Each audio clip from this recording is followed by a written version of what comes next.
Hi, my name is Andrew Yarrow. I'm the Director of Engineering here at ISO's Technology. I'm here with Rodney West, one of our senior Atlassian consultants, to talk today about Jira merge migrations.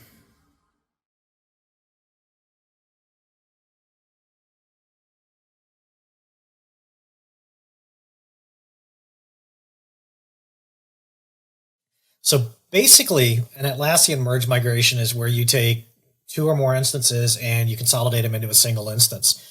And this is whether you go to a greenfield. Basically, what greenfield means is you're going into a server that has never had anything on it yet from the Atlassian perspective, right? So basically an empty Jira instance. Or you may be going, okay, we're taking instance 2, we're pulling it into instance 1, and that's a merge. These can get more and more complex depending on the number of instances you have. One of the merge migrations I did in the fall, we took 3 separate instances and then pulled them into a 4th instance that was in active use. So, it really depends on what the organization has. Now, these merges can actually pull either cloud to cloud. They can pull server or data center up to cloud, or in some cases, you may want to go the other direction. But in general, the main thing we're seeing now really is a huge upshift in the number of migrations, either consolidations of multiple cloud instances or the combination of consolidation of cloud instances and data center instances. Really, that's what it is. So it's basically it's a multi into one. And there's some kind of idiosyncrasies that different people may have. They may want to keep the original instances running for some of their projects, or they may want to keep it around for some historical reasons. So, it's not just grab everything and move it over. It actually requires some careful planning on what we're actually going to be moving over out of that full set of items. I don't know, Rodney, you've done more of these, but I think we've had a couple that have been some, in addition to the ones that Rodney's have mentioned, we're talking about Atlassian to Atlassian. Other ones that we've done have included other products that go into the Atlassian tools. So when companies acquire other companies, and then one company is using a different ticketing tool, and then we merge it into Jira, and then can move that into the cloud and move it all over the place. So I think that's another component to these merge migrations that we've seen a fair amount of as well. Yeah, and in that that one I mentioned a moment ago, the one where we went 3 into a 4th instance, that's a pretty complicated one. And that ended up being like a consolidation of instances that had been in use for years and that were still in active use. One of the other interesting ones from last year, and this goes it's more tangentially towards Andrew's point on acquisitions, was, a company acquired another company that had a cloud instance already. The client had their own data center instance that they wanted to move into the cloud as well. So you needed to merge those. Instead of merging into that original instance, there was actually a specific reason behind this that is a little bit more complex than we have probably time to get into here. But basically, what we ended up having to do is we had to move that original cloud instance over to a new greenfield instance, and then merge up the data center instance into that. So it was effectively a shift of one and then a merge into the cloud. So it was kind of one of those hybrid models inside of there. I know that we have a couple of other projects that are being worked on. In progress right now. There's a multi-cloud into a single cloud migration, which has some of its own complexity based on some of the project types that were created in some of the different instances.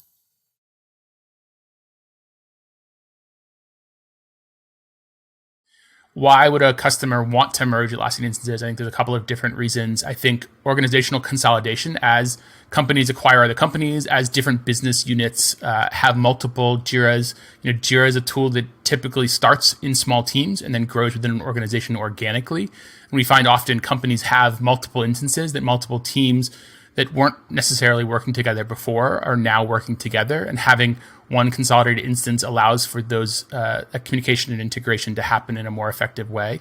I think also once you get into having multiple teams that maybe had their own Jiras that now want to work together, not having licenses for an individual user or users in 2 instances or more than 2 instances, it makes it a more cost-effective solution to merge them together so that you have one license per user in that final instance.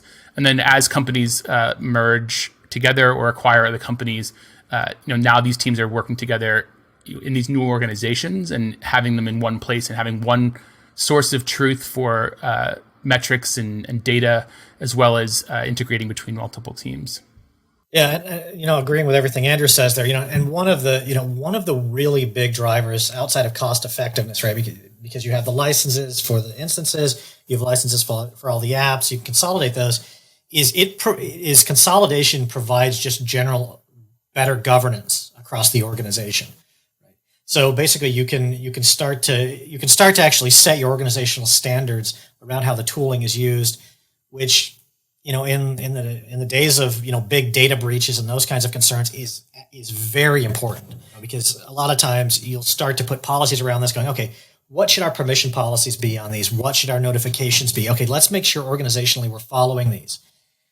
Let's make sure our different business units, even though they may be doing distinct functions, let's see which ones actually should be working closer to the same, right? And so basically the consolidation makes it to where, as part of the effort, you can go, okay, let's really make sure everyone's using the same tools out of the box. And that, one of the things that I always tell clients is the better governance you have around your Jira instance. And we're focusing, more on Jira on this because that's the one that ends up being kind of the bigger move. But you still have Confluence and other tooling that you may consolidate. But for the Jira thing, I always point to the fact that if you have people that move laterally in your organization, or you need to scale your organization, if you do not have good processes around your tools, if everybody's just using things completely different, and what you say over here means something completely different from what you say over here, that is going to impede your ability as an organization to scale, and the ability for your people to actually work cross-functionally. And, there's always, somebody wants to go from department A to department B, right? That's another thing to consider. You may be pulling resources either temporarily or permanently into a department. And if you don't have as much ramp up time, that means you actually get more real work done, right? I mean, we all know that whenever you hire resources, it's your first few months of actually salary for somebody always ends up being kind of dumped out towards your training and them getting used to using your organization. The more you can reduce that, especially when it's lateral moves, the better. So governance, from my perspective, is actually one of the biggest drivers for that consolidation. The cost effectiveness and getting all your licenses under control. That ends up being the point where somebody sees a license and they go, wait, we've got 5,000 users and 3,000 and 2,000, but we're a 6,000 person company. How do we have 10,000 users? So that goes towards that. But on the other part of it, it's really getting that governance in place. And during consolidation efforts, that's a great time as well to just do general cleanup on your instances. Go, these projects aren't in use anymore. Let's remove these custom field, archive them. These custom fields no longer in use. Okay, let's get these out of here. Let's remove all the cruft from the system. At the same time, we go through, and this kind of goes back to the governance drum that I'm banging here, but let's see who our real Jira administrator should be, and get that number to a good, more manageable number, because that's one of the other things we see a lot of times when you do these consolidation efforts is teams that haven't been set up to think like that. They'll give half their people Jira admin privileges, which just causes chaos. So it's a chance to actually get your instances just solid. I think the other thing is, Rodney, you mentioned cross-functional teams, but even if somebody's not just moving across teams, but when one task becomes needs input from multiple teams. So if you have a ticket that you're working that requires security review and then needs sign off from the project manager or whatever role is in that capacity, but it allows the teams to work together and have projects that have tasks that cross over different projects.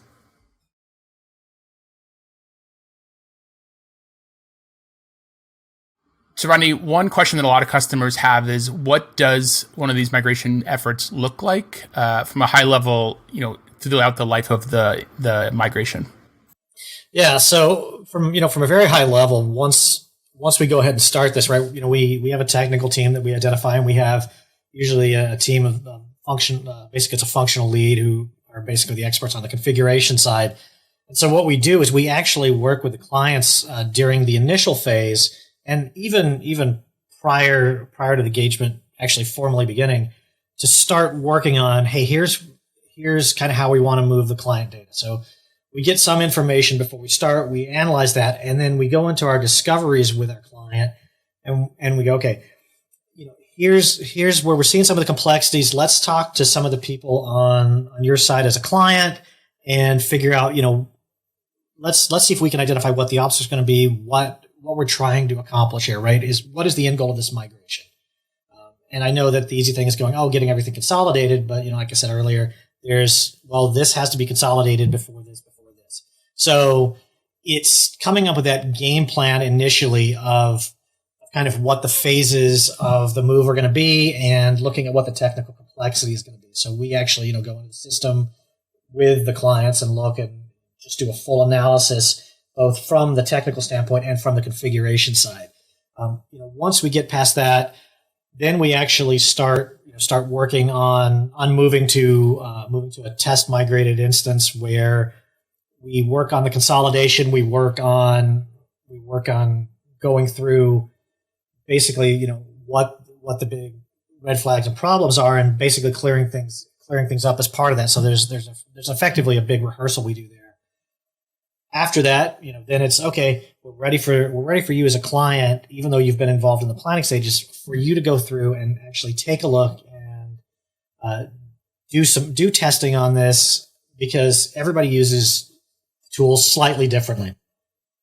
Since everyone uses the tools differently, we can't go through and identify all the cases on the way your organization works. We help you identify those while we're going through the phases before, but really, we have you work through, doing some testing based on your normal use of the Atlassian tools.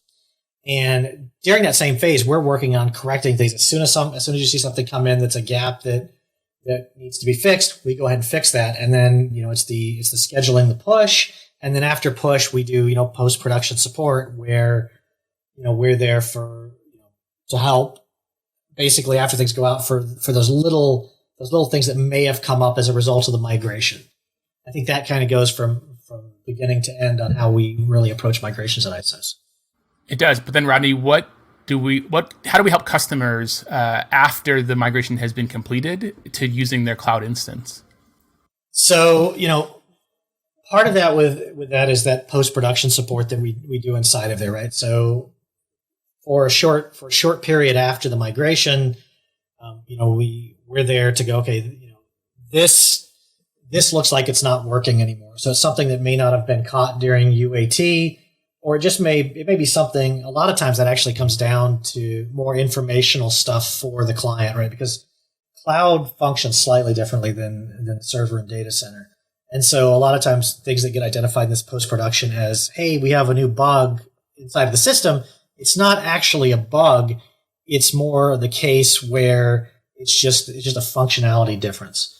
So that's one of the things we do. There's also some knowledge transfer we do with the client, and part of that happens while we're doing the move over, but it's also some knowledge transfer with the client on basically, administering and using their cloud instance properly.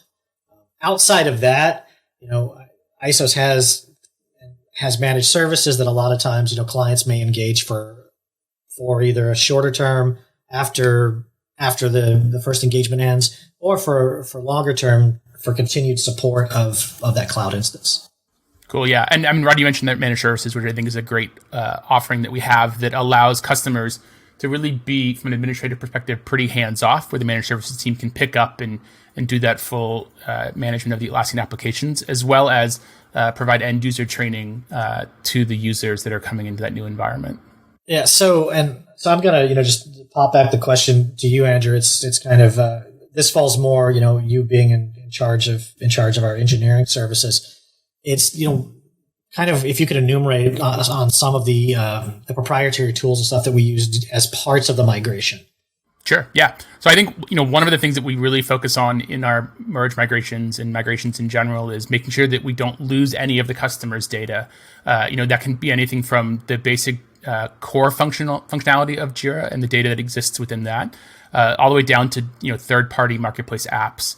And we understand those are really important to customers and the data that comes with it. So, whenever possible, we use some of the tooling that Atlassian provides to do these cloud migrations. But there have been times where we have to fill in some of the gaps where there's some third-party marketplace apps that don't have a direct migration path into the cloud, or they don't merge well into existing instances when doing these merge migrations. And we've developed tooling that allows our engineers to do that in a repeatable way so that we can rehearse it, have confidence in it when it comes time to make that production cutover, that we know that the automation is there and that it'll come over exactly as it did in the earlier phases of the project. Some of the things that we've done in that tooling that we capture now is the custom field types.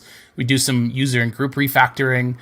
We help rebuild some of the Kanban boards and the Scrum boards that span multiple projects. And that's functionality that doesn't exist in the Atlassian migration tooling as it is today. So, one actual, follow-up I have that it touched on something you said early in that. It's related to, how do we handle the integrations as part of this as well? I mean, because, everybody using the Jira tools specifically, some as in effect in Confluence, you really get more out whenever you start to put in those third-party apps. And so, I know that on the engineering side, there are some definite approaches that we take towards dealing with third-party apps. Absolutely. I think, the tooling is one thing, but, there are also times when we use our existing relationship with app vendors that help us, improve our migration paths that we've developed internally. It helps them get feedback around how our customers doing it. It also helps in the process that we've done a bunch of these migrations and able to use that existing knowledge of some of maybe more obscure apps or even some of the popular apps too that customers may have trouble moving on their own. That we have a lot of experience moving both with our tooling and just from our overall processes. So I think one of the things that makes us really successful in these merge migrations and migrations overall is our long history, about 10 years that we've been working with Jira and doing migrations, from really old versions of Jira, into all the way up to today, multiple iterations of Atlassian Cloud. And we've done migrations in every step of the way. The migrations are a really complex process, and there's a lot of lessons learned and a lot of historical knowledge that we as a team have developed.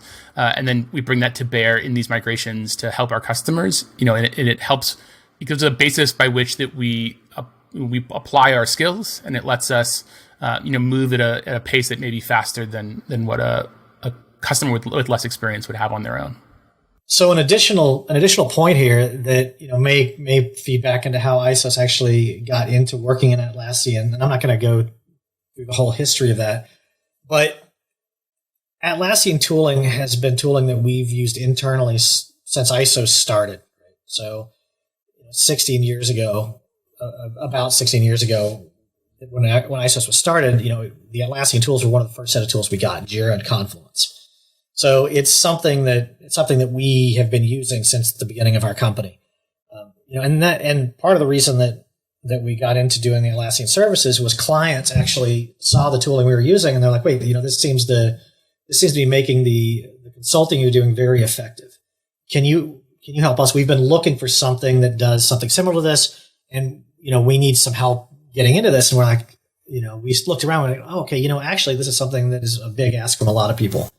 And that's when we really started to get very focused on doing Atlassian work, and especially, bringing on resources that were specifically dedicated towards working in the Atlassian space. And as a company, we started to move over in that direction, and so, 10 years ago was about, when we really started with our very strong formal services inside of the Atlassian space and had dedicated divisions inside of the company for people that would specialize in this, right?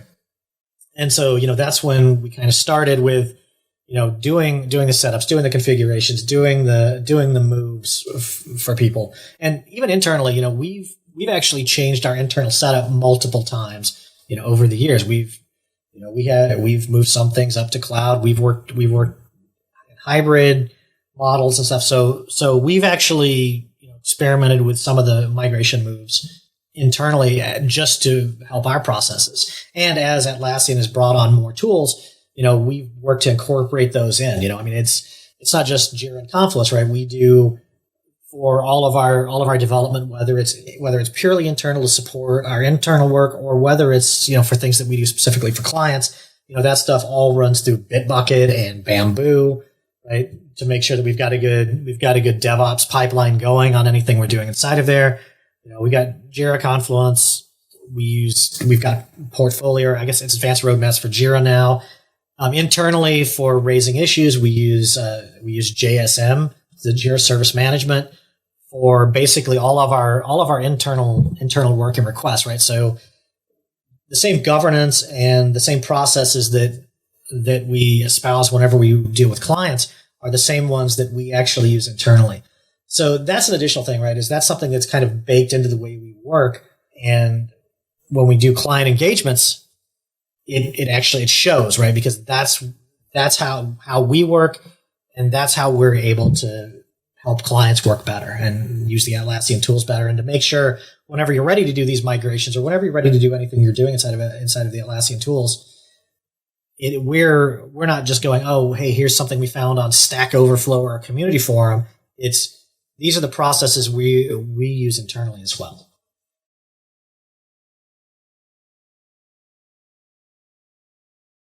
So, Rodney, in our time being, working with clients in the Atlassian space, what sort of levels of partnership have we achieved, and what kind of awards have we won from Atlassian as it relates to the work that we've done for our customers? So the first one, and kind of one of the most important ones, and this is for basically any client that's choosing somebody to help them at Atlassian, is we're a platinum and enterprise solution partner, and basically that corresponds. One of the main correspondences there is to the knowledge the people inside of your organization have on the Atlassian products. Outside of our back office people at ISOS, everybody at ISOS has to carry at least 2 certifications in Atlassian products. That's a given. Day one, you start, you're on, either you come in with them or you have to go through and get a couple of certifications. The important with those certifications, it actually forces you to learn things about the tools you might not have known before, right? And the secondary thing is there's some additional training we make everybody go through on the tooling, and basically it's the whole set of Atlassian tools. So it's not, hey, you're going to be the Jira expert, so that's all you got to know. No, if you are actually somebody that is going to be working on any client work, whether it's on the engineering team or our functional leads on the product delivery team or the managed services team, you have to meet those criteria, right? I mean, that's even when we bring on interns, that's a criteria that we put them through, because, they may be doing things that actually work in support of clients. So they need to know this, right? It's one of those, it goes back to the reason you go with a solution partner is you're getting that expertise, not just of the person you're dealing with at the moment, but of the full team. And if your full team isn't knowledgeable, then you're not going to get that level of support you need. So that's one of the things that we do that actually puts us in that platinum and enterprise solution partner level, is everything that everybody does goes towards meeting that. We've had a few different awards from Atlassian over the years. In 2017, we were the Jira Service Desk Partner of the Year. And I'm not 100% certain. I think that was either the first or second year that Atlassian actually put that award out. That was when Atlassian really started. So they had started working on Jira Service Desk before that to get that into the environment, and going to different conferences and kind of pushing it more for a solution for service desks. But that was a year where there was a really big earnest push from Atlassian on Jira Service Desk, right? And it's continued on, right, with the rebranding now to Jira Service Management, all of the other things that have been added into it, and basically seeing Jira Service Management as a first class citizen in that space, and really going from, hey, will this work, to now it's more of a go-to from a lot of clients. So that was one we were really proud of, and that was about the time too we really started to heavily grow our managed services team as well. That they were, like I said, internally we used JSM, JSD then, and that was kind of part of our efforts internally to actually start using JSD to support the way we worked internally a lot stronger. And then in 2019, we won Enterprise Partner of the Year from Atlassian, and that's more for working with large organizations where you're either going to have large-scale implementations or large-scale migrations, which continues, right, in seeing a lot of these migrations from large organizations that have millions of issues and thousands of users having to be merged for all their instances. And then outside of that, we've got just our general experience doing all these migrations, doing cloud migrations specifically, in light of, what this discussion here is about. And just in doing migrations between different Atlassian tools, like, server to data center to cloud, server to cloud, data center to cloud. So, basically, wherever your start point is and wherever your end point is, we've actually over the years gone through a lot of those different types of migrations. That's where we have those tools in place and the processes in place. And outside of that, one of the things too is if you go on the ISO site, we've got a lot of white papers on there, case studies. We have a lot of blogs that have come out over the years on different topics related to Atlassian. It's kind of one of those where internally we go, if you have expertise on it, you need to share that expertise out as well, right? Because that's really something that benefits the community as a whole. So one thing I would add is, we talked about being Atlassian Platinum and Enterprise Partners. Is that we've been in this program since the very beginning. We became Platinum Partners when it was one giant test as far as for the entire organization, and we're able to pass that and become a Platinum Partner all the way up to today when, as Rodney mentioned, you have to have a certain number of certified people to be a Platinum Partner. So we've been a Platinum Partner the entire kind of length of that partner program, and then received that Enterprise badge as soon as that came about too. So we've been those two partner levels since as long as they've existed. Thank you for joining Andrew and me today for this discussion. We see merge migrations as a very important part of many organizations' Atlassian journey. ISOS has a lot of resources if you want to get some additional information. I say go to the www.isostech.com site. Go around in there, look at the blogs, look at some of the knowledge articles and things that we have on the site. Additionally, we're going to be having a webinar on this topic on February 9th, 2021. It's going to be at 10 a.m. Pacific Standard Time, 1 p.m. Eastern Standard Time. And, we look forward to seeing you there.